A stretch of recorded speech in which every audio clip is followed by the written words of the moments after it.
দায় সারা এবং দায়িত্ব এড়ানোর জন্য এটাই তিনি নতুন ন্যারেটিভ শুরু করেছেন। আজ থেকে নয়, বিগত 4-5 দিন থেকে এটা শুরু করেছেন।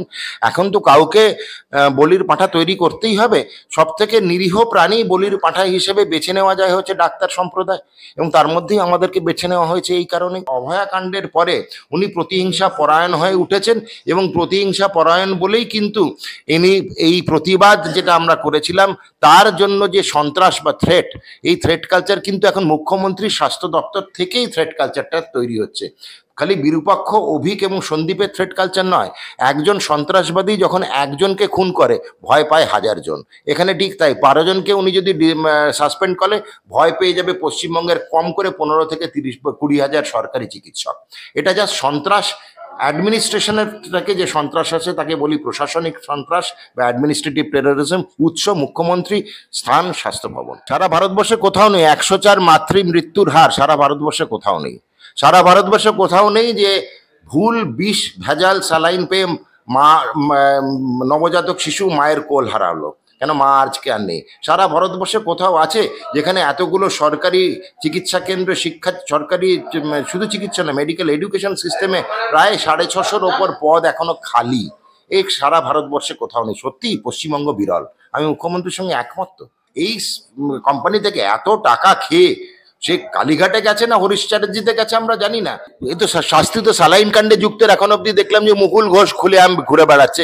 স্যালাইন কাণ্ডে যুক্ত যে আমাদের স্বাস্থ্য সচিব নারায়ণ সবরু নিগমের এগেনস্টে কোনো সাসপেনশন নেই, স্বাস্থ্য অধিকর্তা তার কোনো সাসপেনশন নেই, স্বাস্থ্য শিক্ষা অধিকর্তা তার কোনো সাসপেনশন নেই। তো কার স্বাস্থ্যমন্ত্রী তো ছেড়েই দিলাম, বাকি যে দুজন জুনিয়র স্বাস্থ্যমন্ত্রী আছে তাদের অবধি কোনো রকম আঙুল দেখানো হয়নি। আমি দেখছি স্যালাইন কাণ্ডে জড়িত তারা এখন অবধি খুলেআম ঘুরে বেড়াচ্ছে। উল্টে বলির পাঁঠা তৈরি করা হয়েছে 12 জন চিকিৎসককে। চোপড়া থেকে টাকাগুলো বেরিয়েছে, কোথায় গেছে তো আমি জানি না, সেটা অনুসন্ধান করতে হবে। কিন্তু টাকাটা পেয়েছে বলে তাদের মালপত্র তো বিক্রি করে দিতে হবে, ফেলে রাখলে কি করে হবে? তো ভালো ব্যবসা এদের, আমি বলবো না অসৎ ব্যবসা। তৃণমূল সরকার ভালো ব্যবসা করছে। কিসের জন্য মৃত্যু সেটা তো অনুসন্ধান হচ্ছে, এবং অনুসন্ধান সাপেক্ষ। কিন্তু আমরা খালি আঙুল তুলে দেখাচ্ছি না স্যালাইনের, আমাদের কতগুলো অনুমানের ভিত্তিতে আমরা এই কথাটা বলছি। এক হচ্ছে 5টি রোগী অসুস্থ হলেন, 5টি মা, একজন মৃত্যুবরণ করেছেন। এই 5টি মায়ের কিন্তু একই রকম সিমটমস অ্যান্ড সাইন্স ছিল।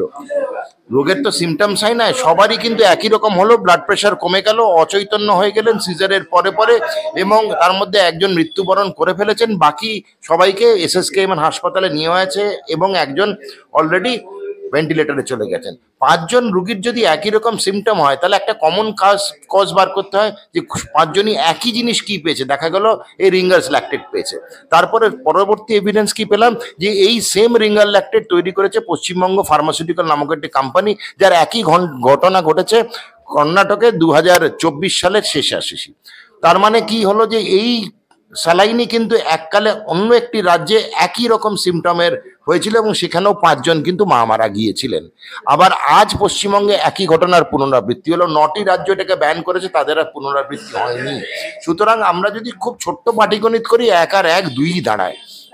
3 নম্বর, চিকিৎসকদের গাফিলতি। প্রত্যেকটা রুগীর কিন্তু মারা গেলে, যে কেউ মারা গেলে ময়নাতদন্ত হয়, যার অস্বাভাবিক মৃত্যু হয়।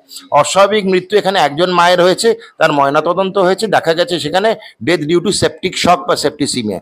সেখানে তো কোথাও লেখেনি যে এখানে চিকিৎসকের গাফিলতি ছিল বা অপারেশনের গাফিলতি ছিল। শেষ কথা কিন্তু ময়নাতদন্ত বলে। 3 নম্বর পয়েন্ট হচ্ছে, মাথায় রাখতে হবে যে সেপ্টিসিমিয়া জিনিসটা কি, রক্তে যদি প্রতিবাহিত হয় জীবাণু, সেটাকে আমরা সেপ্টিসিমিয়া বলি। রক্তে একটাই জিনিস কিন্তু সরাসরি ঢোকানো হয়েছিল সেই সময়, সেটা হচ্ছে রিঙ্গার্স ল্যাকটেট, এবং তারপরেই কিন্তু সেপ্টিসিমিয়ার ফিচার্স বেরিয়ে আসে। এই এতগুলো সার্কামস্টান্সিয়াল এভিডেন্সে আমরা বলছি যে আমাদের দৃঢ় অনুমান যে এটা রিঙ্গার্স ল্যাকটেটই দায়ী। এই বিষ এবং ভেজাল রিঙ্গার্স ল্যাকটেট থেকে একটি মা মৃত্যুবরণ করেছে, বাকি 4 জন এখনো অসুস্থ, গুরুতর।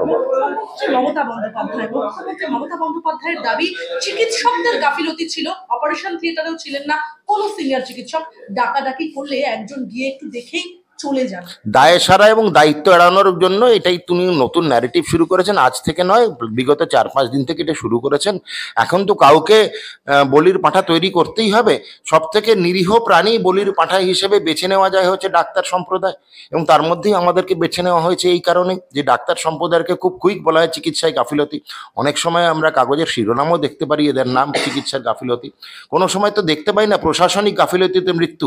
কিন্তু এবারে সেটা হয়ে উঠেছে বলেই উনি তাড়াতাড়ি ন্যারেটিভটি চেঞ্জ করে ডাক্তারদের কাঁধে বন্দুকটি রাখছেন এবং বন্দুকের নল ঘুরিয়ে দিচ্ছেন জুনিয়র ডাক্তারদের দিকে, যাতে তারা এখন কিছু না হলেও ভয় পেয়ে একটু পিছু হটে। মনে রাখতে হবে যে অভয়াকাণ্ডের পরে উনি প্রতিহিংসা পরায়ণ হয়ে উঠেছেন, এবং প্রতিহিংসা পরায়ণ বলেই কিন্তু ইনি এই প্রতিবাদ যেটা আমরা করেছিলাম তার জন্য যে সন্ত্রাস বা থ্রেট, এই থ্রেট কালচার কিন্তু এখন মুখ্যমন্ত্রীর স্বাস্থ্য দপ্তর থেকেই থ্রেট কালচারটা তৈরি হচ্ছে। খালি বিরূপাক্ষ অভিক এবং সন্দীপের থ্রেট কালচার নয়, একজন সন্ত্রাসবাদী যখন একজনকে খুন করে ভয় পায় 1000 জন। এখানে ঠিক তাই, 12 জনকে উনি যদি সাসপেন্ড করে ভয় পেয়ে যাবে পশ্চিমবঙ্গের কম করে 15 থেকে 20 হাজার সরকারি চিকিৎসক। এটা যা সন্ত্রাস অ্যাডমিনিস্ট্রেশনের থেকে যে সন্ত্রাস আছে তাকে বলি প্রশাসনিক সন্ত্রাস বা অ্যাডমিনিস্ট্রেটিভ টেরোরিজম। উৎস মুখ্যমন্ত্রী, স্থান স্বাস্থ্য ভবন। আমার একটা প্রশ্ন রয়েছে, মমতা বন্দ্যোপাধ্যায় বলছেন সবকিছু থাকা সত্ত্বেও উন্নতি দেখার কথা কাদের? মুখ্যমন্ত্রী উল্লেখ করছেন যে স্বাস্থ্য পরিকাঠামোর উন্নয়নের কথা উল্লেখ করেছেন, তা গোটা দেশে কোথাও হয়নি। মমতা বন্দ্যোপাধ্যায় বলছেন যে স্বাস্থ্য পরিকাঠামো রয়েছে পশ্চিমবাংলায়, তা গোটা দেশে কোথাও একই ঠিক কথা বল। সুপার স্পেশালিটি হাসপাতাল তৈরি করা হয়েছে, এখন বেডের সংখ্যা 97,000, 71টি এসএনসিইউ, 14,000 চিকিৎসক নতুন করে নিয়োগ করা হয়েছে। মুখ্যমন্ত্রী প্রশ্ন তুলছেন যে সবকিছু থাকা সত্ত্বেও উন্নতি দেখার কথা কাদের? সারা ভারতবর্ষে কোথাও নেই 104 মাতৃ মৃত্যুর হার, সারা ভারতবর্ষে কোথাও নেই। সারা ভারতবর্ষে কোথাও নেই যে ভুল বিষ ভেজাল স্যালাইন পেয়ে নবজাতক শিশু মায়ের কোল হারালো।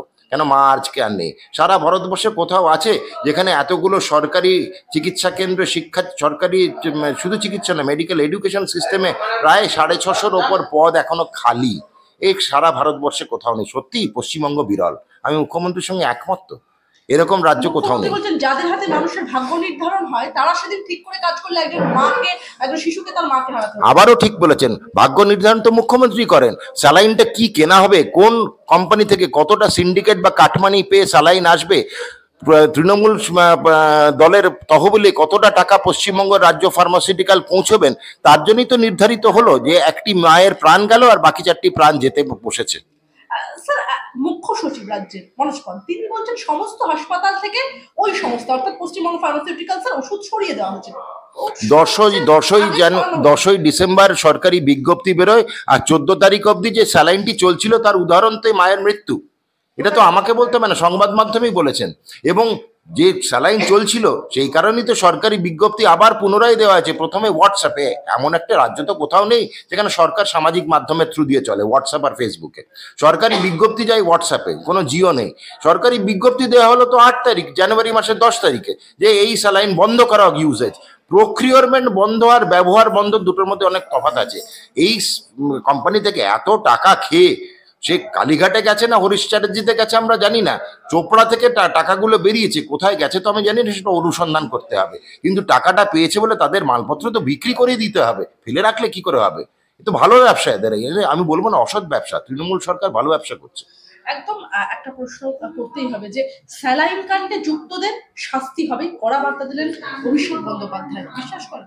এই তো শাস্তি তো স্যালাইন কাণ্ডে যুক্তের এখন অব্দি দেখলাম যে মুকুল ঘোষ খুলে ঘুরে বেড়াচ্ছে। স্যালাইন কাণ্ডে যুক্ত যে আমাদের স্বাস্থ্য সচিব নারায়ণ সবরু নিগমের এগেনস্টে কোনো সাসপেনশন নেই, স্বাস্থ্য অধিকর্তা তার কোনো সাসপেনশন নেই, স্বাস্থ্য শিক্ষা অধিকর্তা তার কোনো সাসপেনশন নেই। তো কার স্বাস্থ্যমন্ত্রী তো ছেড়েই দিলাম, বাকি যে দুজন জুনিয়র স্বাস্থ্যমন্ত্রী আছে তাদের অবধি কোনো রকম আঙুল দেখানো হয়নি। আমি দেখছি স্যালাইন কাণ্ডে জড়িত তারা এখন অবধি খুলেআম ঘুরে বেড়াচ্ছে।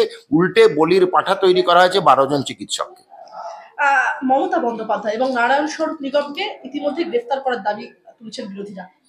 বারবার বলছি তো, আমাদের বিরোধী ননদেতা তো বারবার কম করে 50 থেকে 60 বার একই কথা বলে গেলেন যে দফা 1 দাবি 1, মুখ্যমন্ত্রী তথা স্বাস্থ্যমন্ত্রীর পদত্যাগ, স্বাস্থ্য সচিবের পদত্যাগ, স্বাস্থ্য অধিকর্তার পদত্যাগ। এটা ভারতীয় জনতা পার্টির দাবি। এটা আমরা প্রথম দিন থেকে বলে আসছি, আজ থেকে নয়, প্রায় অগাস্ট মাস থেকে বলে আসছি আমরা। স্যার, নিষিদ্ধ স্যালাইন কিভাবে শরীরের ভেতরে ক্ষতি করে এবং যারা এই যাত্রায় বেঁচে গেলেন তাদের নিষিদ্ধ স্যালাইন হচ্ছে একটি তরল পদার্থ যেটা ফিজিওলজিক্যাল ফ্লুইড বলে আমরা বলি, এবং সেটা যে কোনো সিজারিয়ান সেকশন পরে ব্যবহৃত হয়, এবং তার মধ্যে যদি জীবাণু থাকে, বুঝতে পারছেন কি পরিমাণে জীবাণু একই সঙ্গে এবং তৎক্ষণাৎ ঢুকে যায় কোনো রোগীর শরীরে, তো সেটাকেই শরীরে যখন জীবাণু প্রবাহিত হতে থাকে সেটাকেই সেপ্টিসিমিয়া বলা হয়। তাদের ব্লাড প্রেশার কমে যায়, চৈতন্য হারায় এবং ধীরে ধীরে ভাইটাল অর্গান বা মাল্টি অর্গান ফেলিয়ার হয়। আর শেষ দুটো প্রশ্ন আপনার কাছে। আরজি করে চিকিৎসক তরুণীর নৃশংস হত্যা এবং ধর্ষণের ঘটনায় একদম আগামীকালই একদম চূড়ান্ত রায় ঘোষণার কথা শোনা যাচ্ছে সূত্র অনুযায়ী। একটা প্রশ্ন উঠছে যে বৃহস্পতিবার সন্ধ্যায় আমরা দেখলাম জুনিয়র চিকিৎসকরা যে সঞ্জয় রায়কেই যে শুধুমাত্র দোষী সাব্যস্ত করা এটা না মেনে নিয়ে তারা রাজপথে নামলেন। অন্যদিকে নির্যাতিতার মা বলছেন সিবিআই এবং রাজ্য সরকারের আপাতের কথা। আমরা এই জিনিসটা না এইসবের ঊর্ধ্বে রাখতে চাই।